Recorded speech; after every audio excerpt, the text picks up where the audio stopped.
எல்லாரையும் வர சொல்லியிருக்கே. என்ன குண்டை தூக்கி போட போகுதுன்னு தெரியல. எதுக்கு இப்ப அதிசயமால இருக்கு? எதுக்கு நம்மளை கூப்பிட்டுருக்காங்க? எல்லாரும் சேர்ந்து ஏதோ திட்டம் போட்டிருக்காங்க. என்னன்னுதான் பாப்போம். என்னடி முறைச்சுக்கிட்டு இருக்க? இப்ப என்னாச்சு? நல்லா தானே இருக்க? திடீர்னு எதுக்கு இப்படி முறைக்கிற? எங்க அம்மா வர சொல்லிச்சு, எதுக்கு நீ யோசிக்கிறியா? ஆமா, என்ன பார்த்தா உங்களுக்கு முறைக்கிற மாதிரி தானே இருக்கும். நான் சும்மா இருந்தா கூட என்னைய ஏதாவது சொல்லணும், இல்லனா உங்களுக்கு உறக்க வராது. ஏங்க எதுக்காக இப்ப கூப்பிட்டுருக்காங்க? இன்னும் எதையாவது குண்டு தூக்கி போட போறாங்களா? இவங்களுக்கு வேற வேலையே இல்ல. நமக்காக எதையும் செய்ய மாட்டாங்க. பின்ன எதுக்காக இப்படி கூப்பிடணும்? இல்ல கூப்பிட்டு வச்சு இன்னும் அவமானப்படுத்த போறாங்களா? இங்க பாரு இருக்கு, நீ தேவையில்லாம குழம்பிக்கிற. அப்படியெல்லாம் எதுவும் இருக்காது. நம்மள ஏன் அவங்க அவமானப்படுத்தணும்? நீ நடந்துகிட்ட விதம் அப்படி. இங்க பாரு, உன் குணத்தை மாத்திக்கோ, எல்லாரும் சந்தோஷமா நல்லாதான் இருப்போம். சும்மா இனியே ஏதாவது சொல்லணும்னு சொல்லாதீங்க. என்ன சொல்றதுக்குதான் எல்லார் வாயும் கொட்டு கொட்டுன்னு இருக்கு. ஏங்க நான் என்ன ஏதுன்னு கேக்குறேன். நீங்க என்னன்னா எதையோ நினைச்சுக்கிட்டு என்னமோ சொல்றீங்க. என்னமோ சொல்லுவாங்களே, அவளை நினைச்சுக்கிட்டு உரல் அடிக்கிற மாதிரி, அந்த மாதிரிலாம் இருக்கு உங்க கதை. இட்டி, இந்த சாக்கு போக்கெல்லாம் நல்லா தான் சொல்ற. என்ன ஏதுன்னு அங்க போய் பார்த்தா தானே தெரியும். வா, அம்மாவும் அப்பாவும் வர சொல்லியிருக்காங்கல்ல, என்னன்னு போய் பார்ப்போம். அப்புறம் என்னன்னு தெரியும். இங்க பாருங்க, இப்ப சொல்றதுதான்.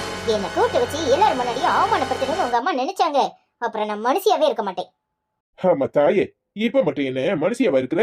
வா, போய் என்னன்னு பாப்போம். ஏ அப்பா, இவர் ஒருத்தரே போதும். நம்மளை ஏதாவது சொல்லணும்னா ஆளுக்கு முந்தி வந்துருவாரு. என்னன்னு போய் பாப்போம். அப்புறம் இருக்கு இவங்களுக்குலாம். என்னப்பா பிரச்சனை? என்னன்னு சொன்னதானே தெரியும். நீ கொஞ்சம் வாய மூடிட்டு அமைதியா இரு. உன் அண்ணன் மாதிரிலாம் வரட்டும். எல்லாரும் வந்த பிறகு பேசிக்கலாம். ஏ, அந்த மகாராணிக்கு இன்னும் இங்க வர முடியலையாக்கும்? என்னம்மா, யாரம்மா சொல்றீங்க? ஹனியவா இல்ல ருக்குவா? யாருமா? இங்க பாரு ஜாக்லின், இது வரைக்கும் என் மூத்த மருமக எந்த தப்பையும் பண்ணதில்ல. அவளை நான் ஏன் சொல்ல போறேன்? அதுவும் இல்லாம ரெண்டாவது மருமகளும் அப்படித்தான். ஆனா இந்த ருக்கு அவ பண்ணிருக்க காரியத்தை நினைச்சா எனக்கு எரிச்சலா வருது. எனக்கு அத சொல்ல கூட வாய் கூசுது. சொந்த வீட்லயே திருட்டுத்தனம் பண்ணிட்டாளேரா. என்னம்மா சொல்றீங்க? என்னப்பா? நீ கொஞ்ச நேரம் அமைதியா இரு ஜாக்லின். அண்ணமாரெல்லாம் வரட்டும், அப்புறமா பேசிக்குவோம். என்னம்மா, என்ன பிரச்சனை? டேய், ஒவ்வொருத்தருக்கா தனித்தனியா சொல்ல முடியாது. உன் பொண்டாட்டி எங்க? வர்றாமா. எதுக்காக இப்ப எல்லாத்தையும் இங்க கூட்டி வச்சிருக்கீங்க? நாங்க என்ன வெட்டியாவா இருக்கிறோம்? முதல்ல என்னன்னு சொல்லுங்க. வாய மூடு இருக்கு. தேவையில்லாம எங்க அப்பாவை எதிர்த்து பேசின, அப்புறம் நடக்கிறதே வேற. நீ சும்மா இருடா, நான் பேசிக்கிறேன். என்ன இருக்கு, எனக்கு எதுவுமே தெரியாதுன்னு நினைக்கிறியா? ஒரு மாசம் ஆபீஸ் பக்கம் போயிட்டு 25 லட்சம் ரூபாய உன் அக்கௌண்ட்டுக்கு டிரான்ஸ்பர் பண்ணிருக்க, அதுவும் யாருக்கும் தெரியாம. என்ன நினைச்சுக்கிட்டு இருக்க நீ? உனக்கு பண தேவை இருந்தா அவங்கிட்ட கேட்டுக்கணும், இல்ல எங்க யாருக்கிட்டையாவது கேட்டுக்கணும். இது வரைக்கும் என் பிள்ளைங்க என்கிட்ட கேட்காம எதையும் செஞ்சது கிடையாது. நீ என்ன மெதப்புல இந்த வேலையை பார்த்த? என்னமா நினைச்சுக்கிட்டு இருக்க? என்னப்பா சொல்றீங்க? தேவையில்லாம அவ மேல பழி போடாதீங்க. நீ வாய மூடுறா. முதல்ல அவகிட்ட விசாரி. நான் கேட்டதுக்கு அவ பதில் சொல்லியிருக்காளா? எதுக்கு தெரிவிக்கல? அப்புறம் என்ன என்ன இருக்கு? அவ எதுவுமே தெரியாத மாதிரி இருக்கான். முதல்ல என்ன ஏதுன்னு அவங்கிட்ட பதில சொல்லு. இப்ப என்ன, எனக்கு பணம் தேவைப்பட்டுச்சு, அதனால எடுத்தேன். அதான் எங்க அப்பா கிட்ட கேட்டிருக்கல, வந்ததும் கொடுக்க போறேன். என்னமோ களவாணி மாதிரி எங்களை நிக்க வச்சு பேசிட்டு இருக்கீங்க. யாருக்குமே தெரியாம எடுத்தா அதுக்கு பேரு களவாணித்தனம் இல்லாம வேற என்னது? என்ன பேசுற நீ? எங்க கிட்ட யாருக்கிட்டையாவது கேட்டுக்கணும், இல்ல உன் புருஷன் கிட்டையாவது கேட்டுக்கணும். யாருக்கிட்டையும் கேட்கல. என்னமோ திருட்டுத்தனம் பண்ணாத மாதிரி இதுக்கு என்ன பேர் வைக்கிறது? ஏண்டி இப்படி எல்லாம் பண்ற? மாமாக்கும் அத்தைக்கும் தெரிஞ்சு அவங்க கிட்ட கேட்டுதானே நீ பண்ணிருக்கணும். எப்படி யாருக்குமே தெரியாம பணத்தை எடுப்ப? என்ன இருக்கு இது?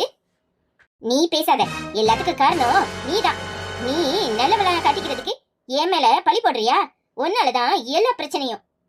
வாய மூடு இருக்கு. பண்ற வேலையெல்லாம் பண்ணிட்டு இப்படி நின்னுட்டு இருந்தா என்ன அர்த்தம்? முதல்ல மாமா கிட்டையும் அத்தை கிட்டையும் மன்னிப்பு கேளு. யாரும் யார்கிட்டையும் மன்னிப்பு கேட்கணும்னு அவசியம் இல்லை. ஆனா அதுக்கான தண்டனைய அனுபவிச்சே ஆகணும். இனிமே ஜேம்ஸ் ஆபீஸ் பக்கமே வரக்கூடாது. ஆபீஸ் வந்தாலும் அவன் பியூன் வேலை தான் பார்க்கணும். அதுக்கு சம்மதமானே கேட்டு சொல்லுமா. இவளும் வீட்டுல மொத்த வேலையும் இவ தான் செய்யணும். இப்படியே 2 பேரும் வேலை செஞ்சு கடனை கழிக்க சொல்லு. அதான் எங்க அப்பா கிட்ட கேட்டிருக்கேன்னு சொல்றல, உங்க பணத்தை நான் திருப்பி தந்துடுறேன். எங்களை வேலைக்காரங்களா ஆக்கலான்னு இன்னும் உங்க யாருக்கும் தேவையில்லை. பணத்தை எடுக்கிறதையும் எடுத்துட்டு திருப்பி தந்துருவேன்னு சொல்ற? எப்ப திருப்பி தருவ? முதல்ல அதுக்கு பதில சொல்லு. நீ வாய மூடு. அம்மா கிட்ட போய் கொடுக்காதன்னு நீ சொன்னதுனால தானே அம்மா கொடுக்காம இருக்காங்க. எல்லாத்துக்கும் காரணம் நீ தானே. ஒன்னாலதான் இந்த வீட்டுல மட்டும் இல்ல, அந்த வீட்லயும் நான் அவமானப்படுறேன். எல்லாத்துக்கும் காரணம் நீதான். வாய மூடு இருக்கு. பண்ற தப்பெல்லாம் பண்ணிட்டு ஏன் மேல பழி போடுறியா? இங்க பாரு, உனக்கு எதுக்கு அனாவசியமா பணம்? உன் அக்கௌண்ட்ல தானே இருக்கும், அதை திருப்பி கொடு. அத ஒன்னும் நீ சொல்லணும்னு அவசியம் இல்ல. இன்னும் ஒரு வாரத்துல அந்த பணம் உங்க அக்கௌண்ட்டுக்கு வரும். அப்புறம் என்ன பண்ணணும்னு நீங்க பண்ணுங்க. அது வரைக்கும் யாரும் பேசணுங்கிற அவசியம் இல்ல. மகா, ஒரு வாரத்துல பணம் வரலனா நான் சொன்னபடிதான் 2 பேரும் செய்யணும். அதுக்கு சம்மதமானு கேட்டு சொல்லு. எப்படியும் என் தடி அடமானம் வச்சாது ஒரு வாரத்துல அந்த பணத்தை திருப்பி கொடுக்கறேன். அப்படி பணம் கொடுக்க முடியாட்டா நாங்க 2 பேரும் நீங்க சொல்றபடியே செய்யறோம். என்ன மன்னிச்சிருங்கப்பா, இந்த விஷயம்லாம் எனக்கு தெரியாது. ஒரு வாரத்துல பணம் கொடுக்கறேன்னு சொல்றால, அது வரைக்கும் கொஞ்சம் பொறுத்துக்கோங்க. அப்படி அவ ஒரு வாரத்துல பணம் தரலனா நாங்க இந்த வீட்டுல வேலைக்காரங்களா இருப்போம். வர்றேன்பா. சாரி மகா, உன் மனசு கஷ்டப்படுற மாதிரி நான் பேசியிருந்தா மன்னிச்சிருமா. இவங்களை திருத்துறதுக்கு எனக்கு வேற வழியே தெரியல. ஐயோ மாமா, தப்பு பண்ணது அவ. நீங்க ஏன் மன்னிப்பு கேக்குறீங்க? என்னப்பா இது, ஜேம்ஸா இப்படி இருக்கான்? ஏன்பா அவனுக்கு பணம் எடுத்தது தெரியாதுன்னா நாம சொல்லும்போது அவளை தட்டி கேட்டிருக்கணும்ல.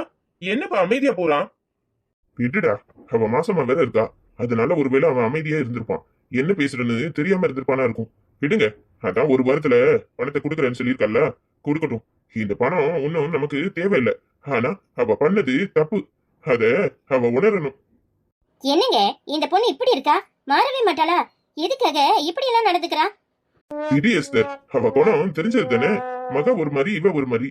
எப்ப மாற போறாளோ எனக்கு ஒண்ணும் புரிய மாட்டுக்கு. ஏன்தான் இந்த பொண்ணு இப்படி நடந்துக்கிறான்னு தெரியல. ஆபீஸ்க்கு அனுப்பின ஒரு மாசத்துல இந்த வேலையே பாத்திருக்கா. எனக்கு என்ன சொல்றதுனே தெரியல. அவெல்லாம் திருந்த மாட்டாப்பா. அவ இன்னும் என்னெல்லாம் பண்ண போறாளோ தெரியல. எல்லா இடத்துலயும் நம்ம குடும்பத்தை அசிங்கப்படுத்த போறா.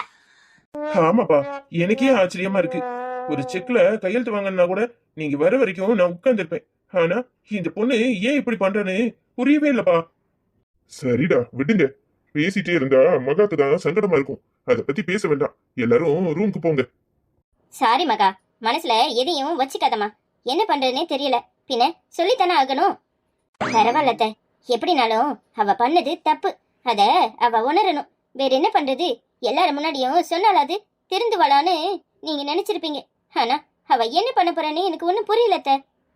சரி விடுமா, அத நினைச்சிட்டு இருக்காத. நீங்க போய் எல்லாரும் வேலையை பாருங்க. அத அப்படியே விடுங்க, என்ன நடக்குன்னு பாப்போம். சரிங்க அத்த. நீ என்னடி இங்க நின்னு என்ன வேடிக்கை பார்த்துட்டு இருக்க? போய் வேலையை பாரு. ஒரு விஷயம் கிடைச்சிட்டா போதுமே. என்ன எதுக்கு திட்டுறீங்க? இது நல்லா இருக்கேன். டேய், அவளை எதுக்கு சொல்லிட்டு இருக்க? இங்க பாரு, அவ மூத்த மருமக. என்னைக்கு அது ஏதாவது தப்பு பண்ணிருக்காளா? இந்த வீட்டுல எல்லாம் தலைகீழ தான் இருக்கு. நீ எப்ப பார்த்தாலும் அவளையே கடிச்சிட்டு. ஐயோ அம்மா, அதெல்லாம் ஒண்ணு இல்ல. பசங்களை கிளப்பணும்ல, அதனால போக சொன்னேன். அடப்பாவுமே, இங்க தான மீட்டிங் சொன்னாங்க. நம்ம வடதுக்குள்ளேயும் அதுக்குள்ளேயும் மீட்டிங் முடிஞ்சு போச்சு.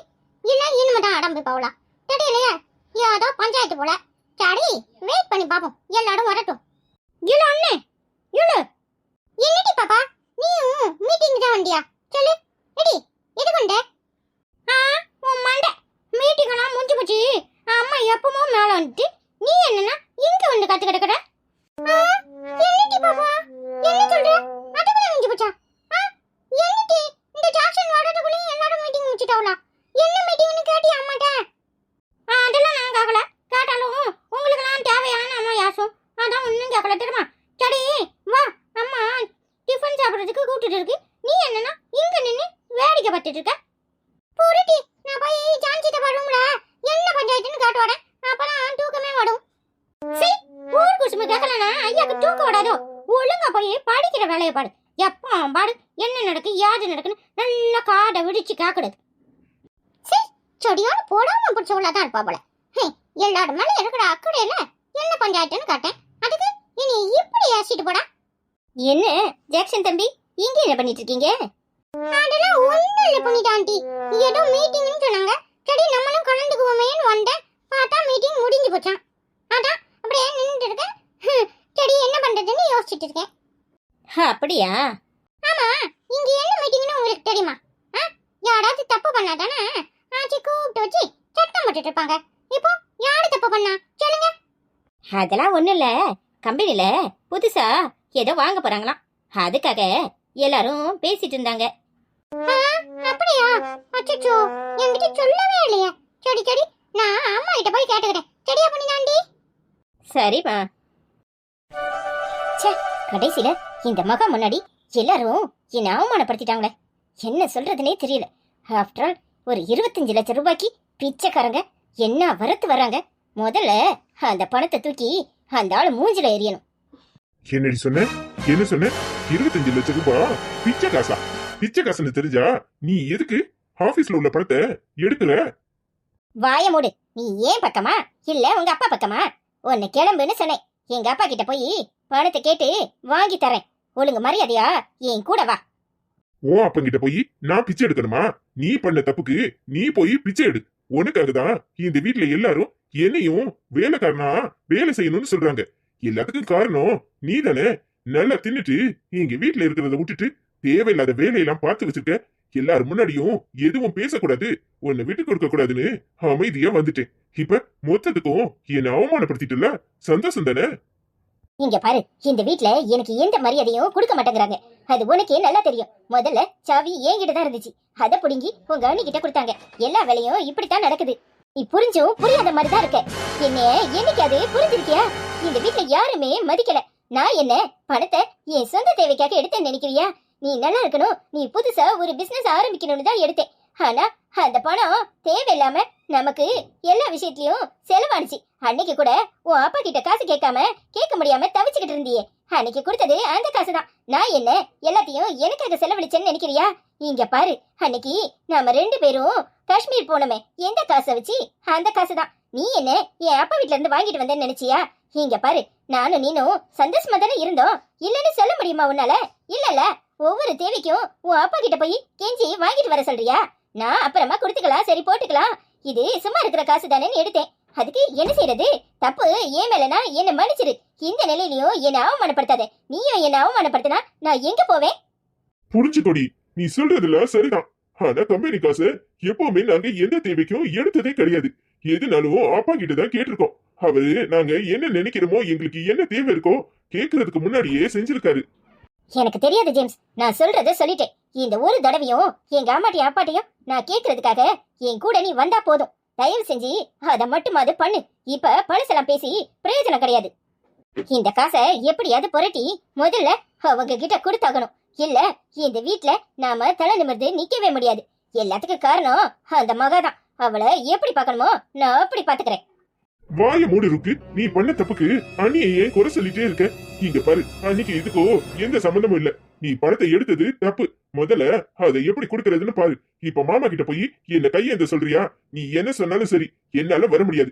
வேணும்னா உங்க வீட்டுக்கு முன்னாடி ஒரு ஓரமா நான் உட்கார்ந்துருக்கேன். நீ போய் கேளு, என்னமோ பண்ணு. எனக்கு இதுக்கும் எந்த சம்பந்தமும் இல்ல. ஐயா சாமி, இதுதானே உன் முடிவு?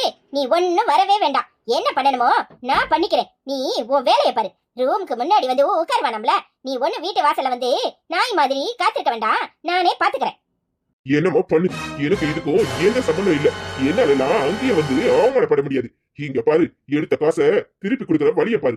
அதை விட்டுட்டு தேவையில்லாம அங்க போய் அவமானப்பட்டு நிக்கிறாத. என்னத்தையும் பண்ணு, நான் வரேன். எப்படி அது என்ன அவமானப்படுத்தணும்னு எல்லாரும் கொடி கட்டிட்டு அலையறாங்க. என்ன நிம்மதியாவே இருக்க விட மாட்டாங்க போல தெரியுது. என்னதான் பண்ணணுமோ தெரியல. எல்லாத்துக்கும் காரணம் இந்த மகா தானே. இந்த மகா இங்க இருக்கிற வரைக்கும் நம்ம நிம்மதியே போயிரும். ஒரு 25 லட்சம் ரூபாயை கூட நம்ம சொந்த செலவுக்காக நம்மளால பயன்படுத்திக்க முடியலனா அப்புறம் என்ன இருக்கு? ஏன் எல்லாரும் இப்படி குற்றவாளி மாதிரி என்ன நிக்க வச்சு அவமானப்படுத்துறாங்க? பேருதான் பெரிய வீடு. இங்க நடக்கிறதெல்லாம் கேவலமா இருக்கு. என்னமோ நான் தான் குற்றவாளி மாதிரி எல்லாரும். இந்த ஆளு கூட எங்க அம்மாட்ட காசு கேட்க வர மாட்டேக்காரு. எந்த அளவுக்கு என்னை எல்லாரும் சேர்ந்து அவமானப்படுத்துறாங்க. என் குழந்தைய நிம்மதியா பெத்துக்க கூட இந்த வீட்டுல முடியல. முதல்ல ஒரு வீட்டை பார்த்து தனி கொடுத்தனம் போகணும். இந்த சொத்தை மொத்தமா பிரிக்க சொல்லணும். இங்க இருந்தா தானே இந்த பாடுபடுத்துவாங்க. முதல்ல நான் நிம்மதியா இருக்க என்ன வழின்னு யோசிக்கணும்.